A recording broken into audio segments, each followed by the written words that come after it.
Hey guys, what's up? I'm back from my vacation in Nashville. I hope you guys had a good week. Sorry I didn't post a review last week, but to make up for it, I'm going to review two albums today. First, the new album by Miss May I, and second, the new album by Slaughtered Prevail. Although actually I'm probably going to start with this one, so I got the order backwards. Like I say, I guess I'll start with Slaughtered Prevail. This is a band I really don't have much history with.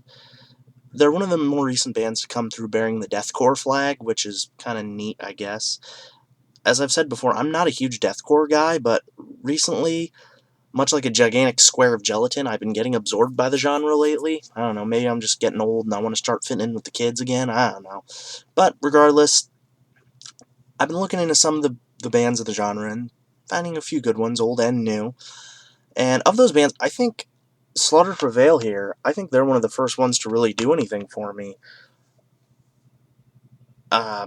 Honestly, I usually try to find a little bit of history about the band. The only thing I really found out about these guys is that they're Russian, which is kind of cool, and I will get to that more when I talk about their lyrics.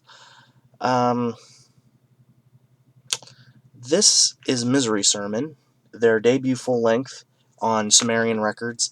And when I heard they signed with Sumerian Records, I went, oh! Because Sumerian Records is one of those record labels that has both good and bad bands. So, like, they could be good like Born of Osiris, or The Faceless, or Veil of Maya, or they could be a mediocre tripe on a bun made of concrete like Asking Alexandria, or Asking Alexandria. Not a fan. So, I went into this a bit apprehensively, and I was honestly pleasantly surprised. The music is very typical deathcore, with lots of chugging and breakdowns and deep, hellish vocals that sound like King Ghidorah trying to pass a kidney stone. It's all very dark and has a really thick, beefy sound to it, which works really well because their lead singer has this, like, super deep voice, and it's just like I say, sounds like King Ghidorah trying to pass a kidney stone. It's fantastic. The one standout track is Failed Hope, which starts at a mid-tempo and starts with like a weird mix between deathcore and like Hatebreed-esque shouting vocals. So I thought that was pretty cool, and if you're going to look into these guys, that would be the song I'd check out first. Um, the cool thing is half their lyrics are in Russian, which kind of is a bugbear for me because I can't read Russian, which is really ironic because I took a semester of Russian in college and I still can't read Russian.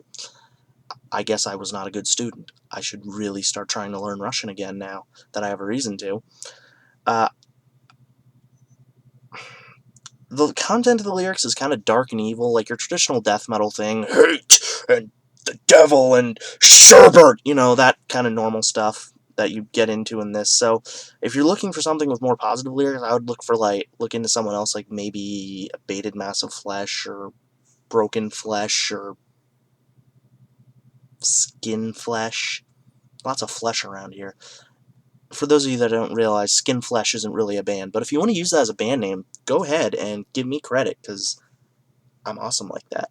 My favorite thing about this, honestly, is the album cover. I love that mask thing, and if you give me a second here to get the liner notes out, it actually unfolds in a full-length poster with, like, this demonic priest-type dude here. He's, like, trying to give the bird or whatever, and I just think that looks like the coolest thing I've ever seen. Maybe not the coolest thing I've ever seen. It looks like something out of, like, maybe Lord of the Rings or some dark fantasy novel. I think that's pretty cool. Now, basically, all I have to say about this album is, if you like deathcore, you'll probably like this. I'll give a more concise wrap-up after I review the Miss May I album, too, which is this one, Shadows Inside by Miss May I. Now, this band I have a little bit more of a history with. I didn't really like them when they first came onto the scene. They didn't do anything for me, and I was like, eh.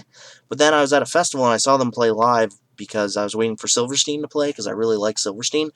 Yeah, these guys kneecapped Silverstein's performance. They put on one of the best live shows I've ever seen, and that kind of made me a fan. So, I started getting their albums, and honestly, their stuff is pretty hit or miss. I on recording, that is. They're really good live, but as far as like their albums recorded, they're kind of hit or miss. I guess I should go into a little more history. The band themselves, for those of you that don't know, Miss May is a metalcore band from Ohio, and they have a general metalcore sound similar to maybe like early Shadows Fall would probably be my best comparison. That's the thing, they have a somewhat of a unique sound, mostly because of their vocalist, which I'll get to that in a minute. This is where it starts to get hard. Don't crucify me for this, but Shadows Inside doesn't really do anything for me. The music is very hit or miss. Some songs are very heavy and in your face, and some very melodic, like most of their other albums. But here's the thing. The heavy stuff, instead of getting me pumped, is a bit samey and boring and kind of creates a very, almost a loop of me being bored, I guess would be the thing.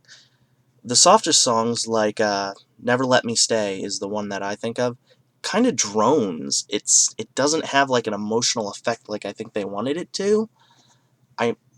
That's just how I feel. If you're a fan of Miss May and you like this album, that's great. This one doesn't really do anything for me.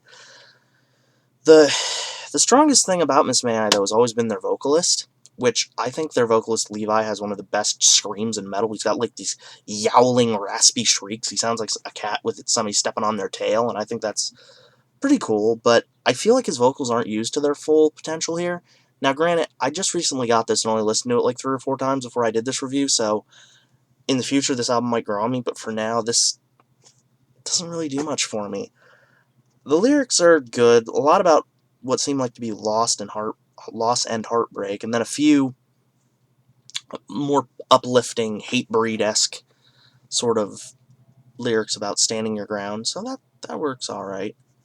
The album cover, as you can see, is a dude with a lion mask on and a bunch of hands reaching forward. I actually think the album cover is cooler than the art itself, but I still don't like it quite as much as the Slaughter to Prevail one. I guess now I gotta give my final word here. The Slaughter to Prevail album was very dark and heavy and has a very thick, heavy, dark sound. Because I totally just repeated what I said there. Basically, it's like walking around with a diabetic walrus on your back. It's heavy, thick, and you kind of enjoy it in a weird way because you've always wanted to touch a walrus, but it's still uncomfortable. I recommend it if you like deathcore. Now, it does get a bit samey, but there are a few standout tracks here and there, such as the one I mentioned earlier, Failed Hope. I'd give it like a C+.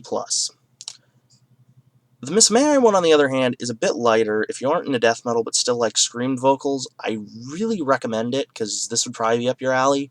There's something about this album that doesn't do anything for me, which is weird because the Slaughter to Prevail one's also very samey, but I think there's just a bit more tone to it, if that makes sense. Like, it has a bit more of a constant darkness going for it that makes it interesting. This one doesn't really have that.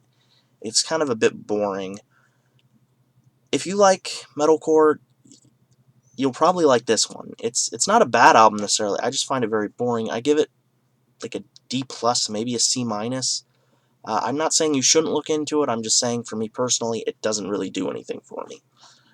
I do think it would be cool, though, if both the guys in the mask on the album covers have a fight. Could you guys in the comments tell me who you'd think would win? I think that would be a really, really cool thing to talk about. But that's the Adamsuaurs review for this week, guys, and I hope you enjoyed it, and give it a like and a subscribe if you haven't already. Thank you very much. Have a wonderful day.